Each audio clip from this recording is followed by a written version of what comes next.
Hello, this is Mad Cat, the angry egalitarian who discusses this and that. Today, we're looking at things feminists say, number 4.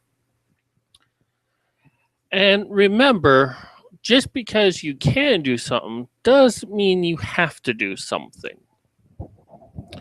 Now, this is still kind of a work in progress, but I'm waiting until I have 3 articles that I think really address the stupid things that feminists say.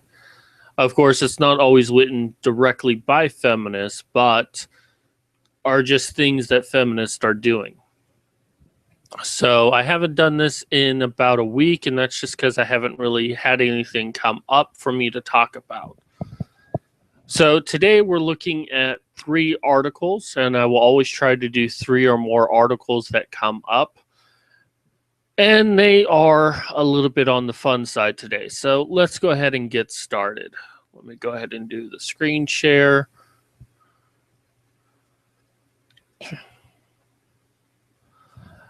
First time female official to face challenges with NFL position. Okay, so let's go ahead and start reading this a little bit. The next step in fighting for gender equality has come from an unlikely source, the National Football League. I don't think that's an unlikely source given that they've put feminists in charge of the domestic violence bullshit that the NFL has. So I'm not really surprised that feminists, that there's a female official. So basically, yeah, it's saying, oh, well, they're masculine, but they're considering fighting for women's rights, blah, blah, blah. Sarah Thompson has been an on-field official for years in the NCAA, and the NFL has decided that she is ready to take the next step. The NFL has a rigorous process for determining its official. Any referee, regardless of gender, has to be at the top of their game to even be considered for a job in the big leagues. Top of their game? Is that supposed to be a pun there? So the question surrounding Thomas's hire isn't whether she's ready for the NFL, it's whether the NFL is ready for her. Well, no, I still think it's is she ready for the NFL, because the NFL is not like the NCAA. I don't know why I keep doing that, and I apologize. Thomas won't be the first female referee in the 4 major North American sports. The NBA has had female refs since its rotation in 1997. In fact, Thomas isn't the first female official to work in an NFL game. Shannon Easton was a replacement referee used during the NFL during the referees lockout in 2012. What makes Thomas special is that she is the first female official to make it through the NFL's development program, and the league is ready to stand by her as a permanent official. Okay, I really have no problem with this. That's good. The road from here is not guaranteed to be easier for Thomas. Well, not if she's going to be an NFL referee. No league garners more attention than the NFL. Yeah, that's kind of the issue here. Its referees are regularly criticized despite making the correct calls almost 100% of the time. Uh-oh. There we go. And see, here's the kicker right here. This highlighted part right here. That they're regularly criticized. And this causes me some worry about a woman being put into this position, that there is a lot of hatred for referees in the NFL. Okay, I don't know why it keeps going to black like that. If you are in the chat room, go ahead and say something. Sado Christ, hi to you. So anyways, yeah, you're talking about a profession where you're immediately hated. There's nothing you can do to ever be liked, and you want to put a woman in there? Even the NBA, which has had female ref for almost 20 years now, still has issues with female refs being unfairly criticized due to their gender. Chris Paul, a prominent player for the LA Clippers, criticized a female referee and suggested that the rigger's position might not be for her. Okay, that's not necessarily a gendered issue. Okay, he might say, well, I don't think it's necessarily for you. What's the difference if he says that to a woman and says that to a man? Oh, because she has a vagina, it becomes a gendered issue? He has further clarified his comments as being about a particular call that he was upset about and claims it had nothing to do with her gender, but the damage was done. The damage is only done if that's how you perceive it to be. Oh, well, he said he attacked her because she's a female referee, so it has to be a gendered issue. I mean, you're talking about people who have a lot of testosterone going through their bodies. You have fans that easily get angry at someone, and referees take a lot of shit. You put a woman in there, you definitely are going to make this a gendered issue. Okay, I really don't know why it keeps fading to black like that. Oh well. So, anyways, no doubts that many Clipper fans and NBA fans were groundlessly questioning the place of female referees in the game of basketball.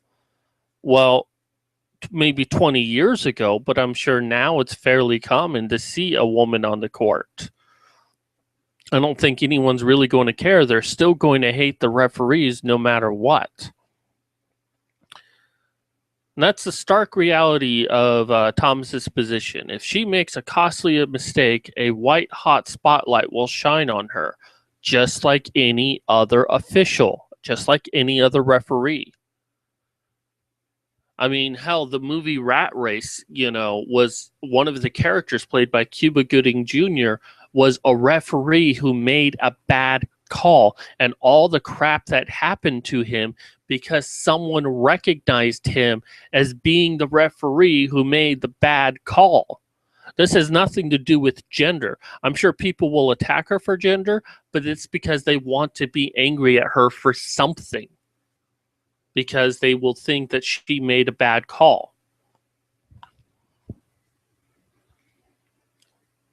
There will probably be rape and death threats from segment of the population that is more monster than human. You can generally find them in YouTube comment sections. Yeah, they're generally feminists and social justice warriors. But I mean, that comes with the position. You don't become a referee if you don't have a thick skin. Okay, I'm not going to really read the rest of this article, but I do want to show what fans are like. Here's an interesting article. Cowboy fan files an $88 billion with a B lawsuit against NFL for reverse call on Dez Bryant's incomplete pass. Okay, first off, he's suing, but secondly, he is suing for $88 billion. Not 88,000, not 88 million, but 88 billion. Because of a call that was made in a sporting event. The NFL has some dedicated fans. And, if this was made against a woman, then you better believe that it would be a gender issue coming up. But it being made about a man, okay, that's just normal. Okay, and here's another one that's about a year ago about a Bills fan angry at the referee for fist bump caught on camera. And you can go ahead and check out this. Let's just play this. It's not very long. And you can see that fist bump right there. And, a fan is like, oh no, it's a conspiracy, blah, blah, blah, blah. Now, the referees generally make the right call. And people tend to get angry not because the call is right, but because they don't want it to be right. And so they need someone to blame. They can't blame their team for doing badly. They blame the referee. You put a woman into that position, she's going to get the same exact treatment. The only problem is she's now going to be getting, oh, well, it's because she's a woman and everyone is being sexist.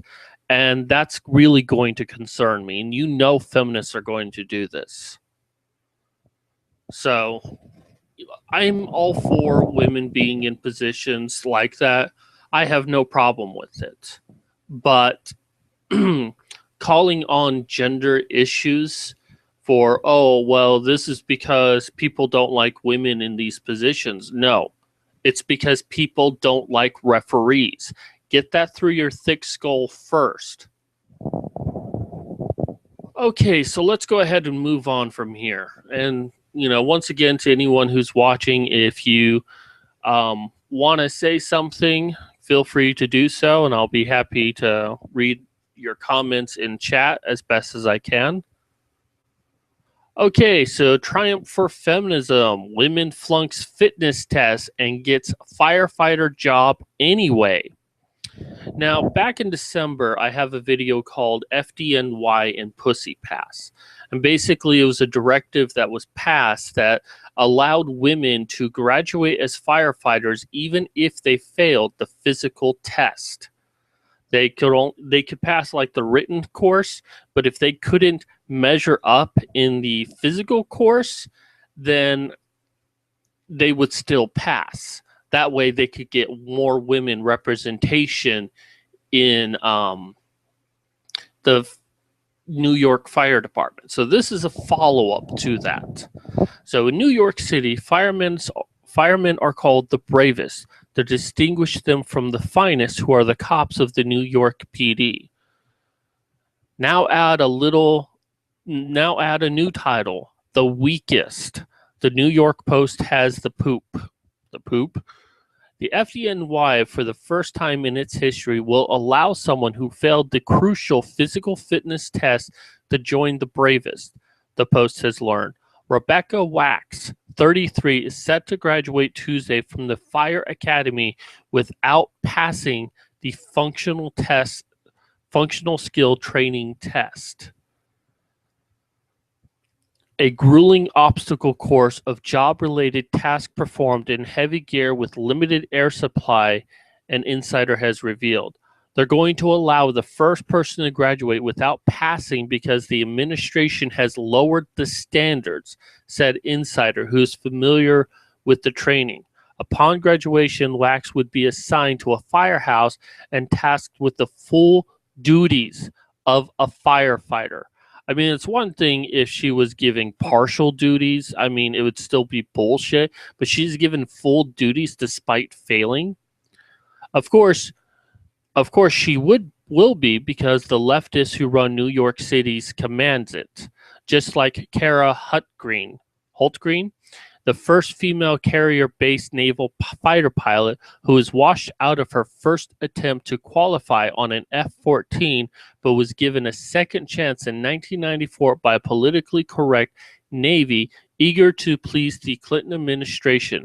Lieutenant Hultgreen died shortly thereafter when she crashed her fighter on approach to the USS Abraham Lincoln near San Diego. Now, you could say, well, what if it was just mechanical problems? We don't know it was necessarily her fault. We can't really compare the two. So I decided to go a little bit further. So, and I love this new widget that I got for Firefox that basically allows me to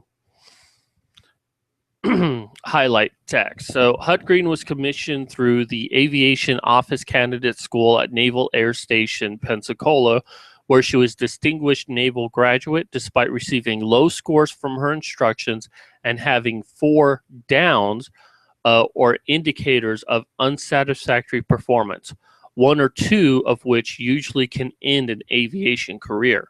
So right away, she was given special compensation for being a woman to pass despite getting 4 downs. So let's go ahead and skip over this. While with the Pacific Fleet F-14 Fleet Replacement Squadron, Fighter Squadron 124, Hultgreen failed her first attempt at carrier qualification. Hultgreen, oh my God, why is it doing that? I apologize for the screen. I really don't know what's going on with that, but you can just sort of listen to me. Hultgreen successfully qualified during a second period aboard the USS Constitution in the summer of 1994, becoming the first combat qualified female naval aviator. Okay, so once again, her death occurred on the coast of San Diego after a routine training mission. Now, if you go to her Wikipedia page, you can read this about how she basically she overshot the landing on the center line, and she tried to adjust and whatnot, and the radar intercept officer was able to eject out, but the pilot wasn't able to eject in time. I think she did eject, but she went into the drink, she went into the water, and basically died. As with most approaches to the carrier landing, Hultgreen's incident was videotaped by 2 cameras. The tape shows an overshooting turn onto final, and then apparent engine failure, followed by audio wave off and gear up command by the landing signal officers. Segments shown on the TV broadcast concluded with rapid sequence of aircraft stalls, rolls, crew ejections, and impact with the water. So the Center for Military Readiness suggests that Hultgreen may have been the victim of flawed policy, which overlooked her mistakes in training, 2 of which were similar to that of the crash, similar to those that caused her death. The Navy conceded that the material on which the CMR based its report was largely accurate. So, now the point of me reading that in reference to this is that she made obvious mistakes and they were overlooked because they wanted a woman in that position. And in fact, the Navy was fighting with the Air Force of having a first female fighter pilot. It was a race. So now we have this woman, Rebecca Wax, who is now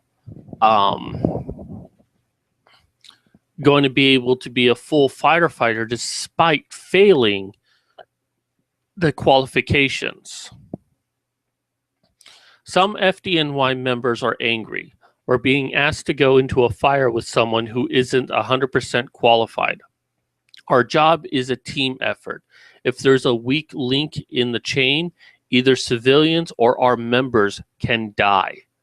And that's very serious. I mean, not just the death, but that's why this is so serious.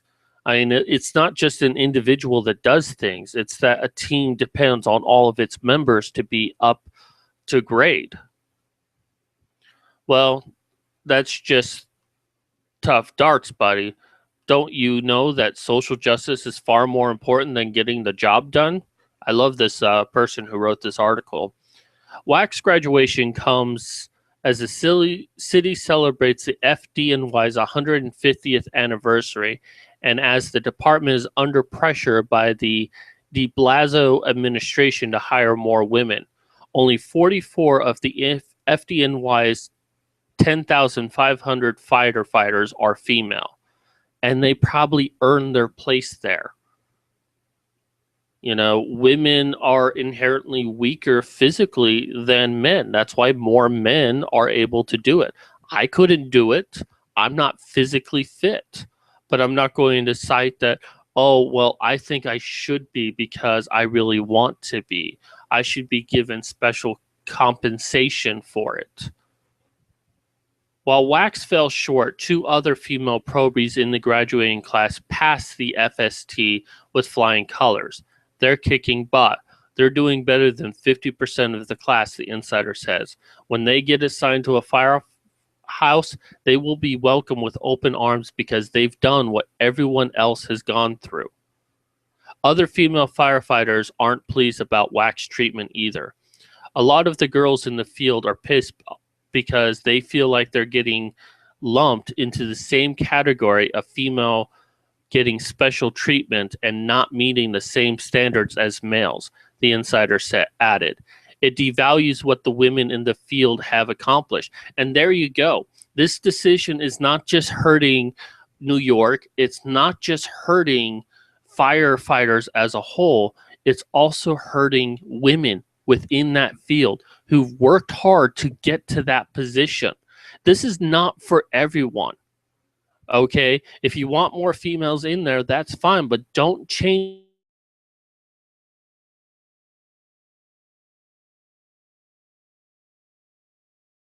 iPhone support. And, you know, I was considered an Apple technician, and I was very proud of that title, but then they wanted to change my title to Apple Support Specialist. But the thing is they wanted to change all positions to support specialists. And I felt so insulted by that because what I did over the phone was far more than what a salesperson did.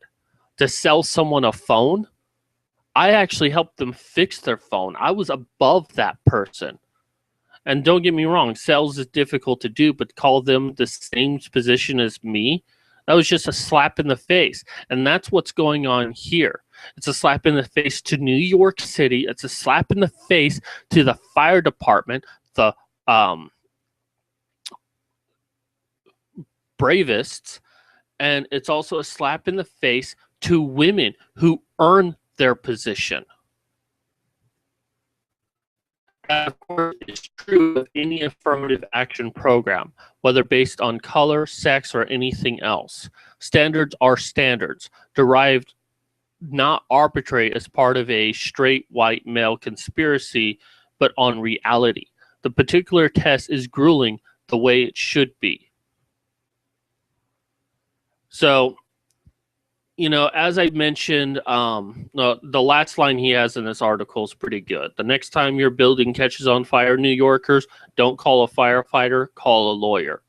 But for me, the thing I said on my last video is if you're in New York and a fire breaks out and you call the fire department, request a man to come save you.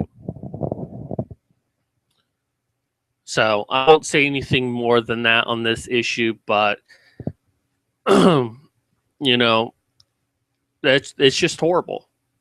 It's horrible that in order to meet a quota, you have to lower the standards and put lives in danger.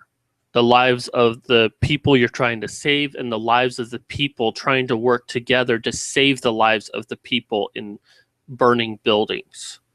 All just so feminists can feel better about themselves. Fuck you, you stupid cunts. So yesterday, of course, was May 4th, or known as Star Wars Day, because May the 4th be with you. So Han Solo was the Star Wars hero, a not-so-secret feminist.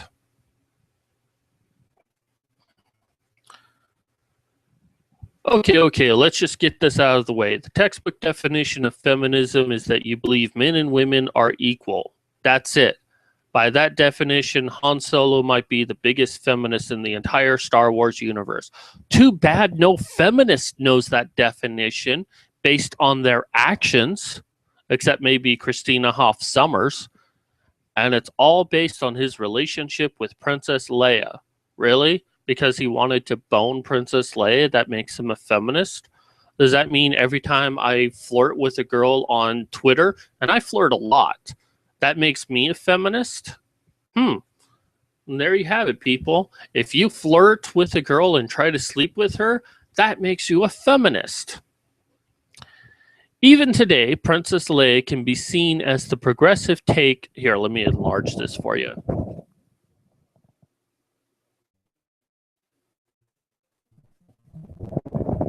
All right, that should be good. Even today, Princess Leia can be seen as a progressive take on the princess myth.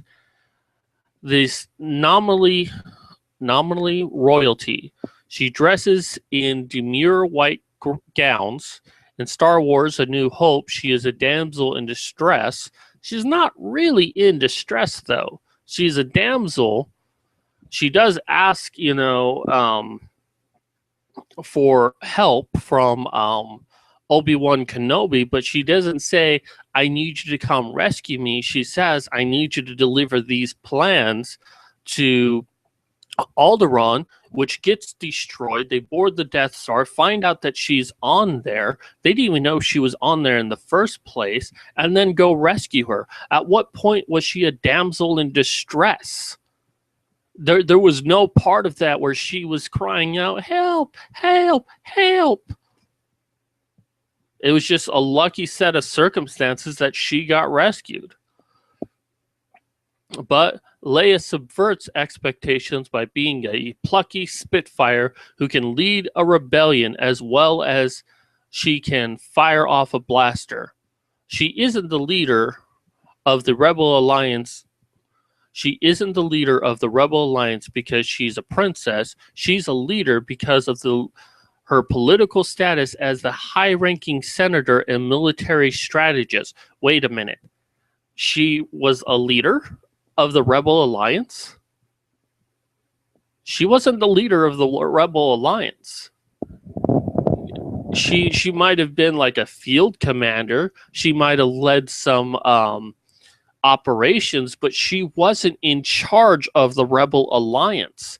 You want to know who was? This person, Mon Mothma, who is also a woman. You would think that a feminist would be able to go and look that up. I mean, I'm not a fan of Star Wars. I fucking hate Star Wars with a fiery passion. But I know more about Star Wars than a feminist does, and I instantly recognize that Leia wasn't the wasn't the leader of the Rebel Alliance. And all I had to do was a simple Google search, and it led me to this profile that tells me that she was in charge of the Rebel Alliance as well as the New Republic. She was one of the many people that started the rebellion. So, I mean, already this article's lost my, well, I already had disrespect for it because saying that Han Solo was a feminist, but the fact that it can't even look up to see who was actually the leader of it. And it's like, oh, well, it was Princess Leia. You're looking into this and trying to find whatever you want out of it without looking at the actual facts. A common trait of feminism. Anyways, let's continue. Of course, Han Solo has to question her leadership ability when they first meet. When Han questions Leia's ability to lead them during their escape from the Death Star, it has nothing to do with her gender, though. You think? Duh, a doy.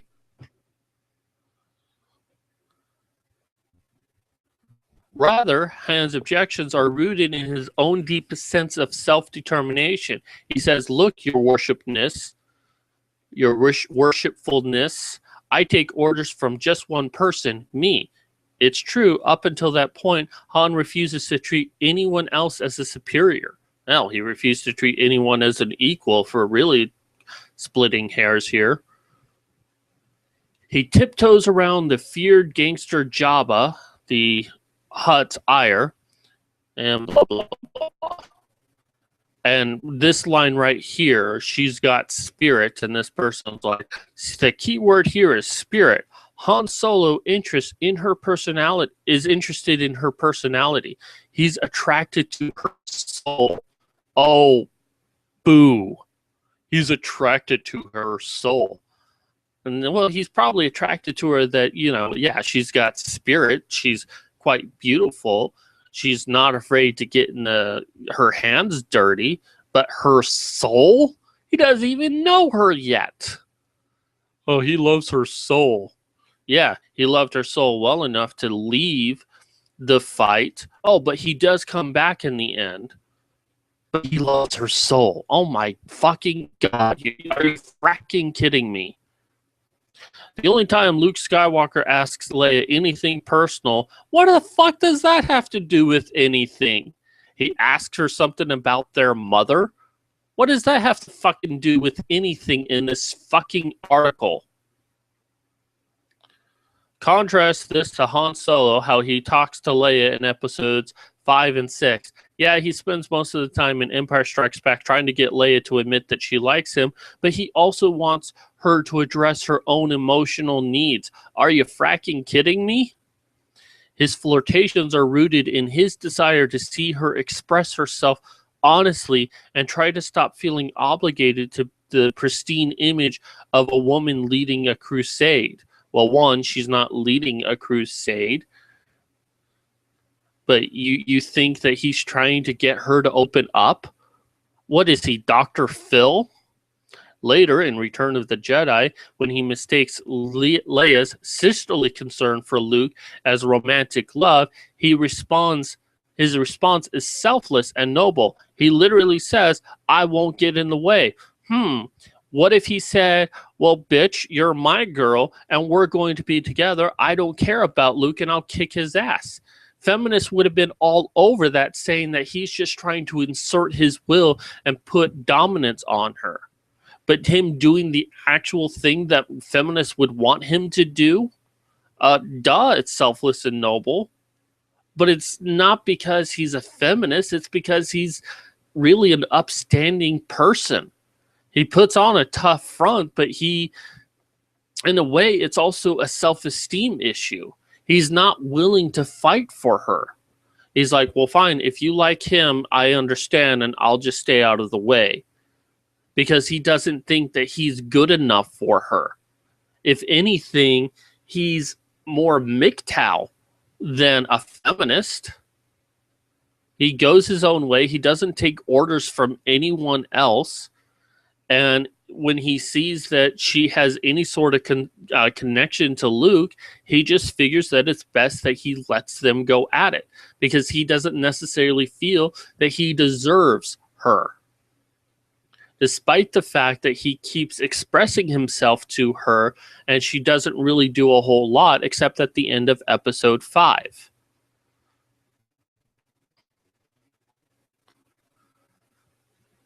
In fact, he might be the only character who acknowledges that she's more than a princess. She's a person. The only character? The only character? Wow. We didn't watch the same Star Wars. I mean, I fucking hate Star Wars and I saw something different. This part right here is about her and her bikini and how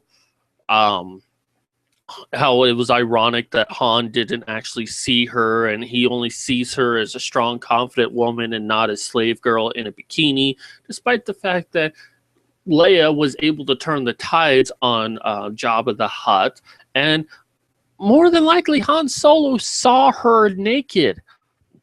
Crazy thought, I know. Han Solo's a lot of things. He's a rogue, he's a scoundrel, he's a smuggler.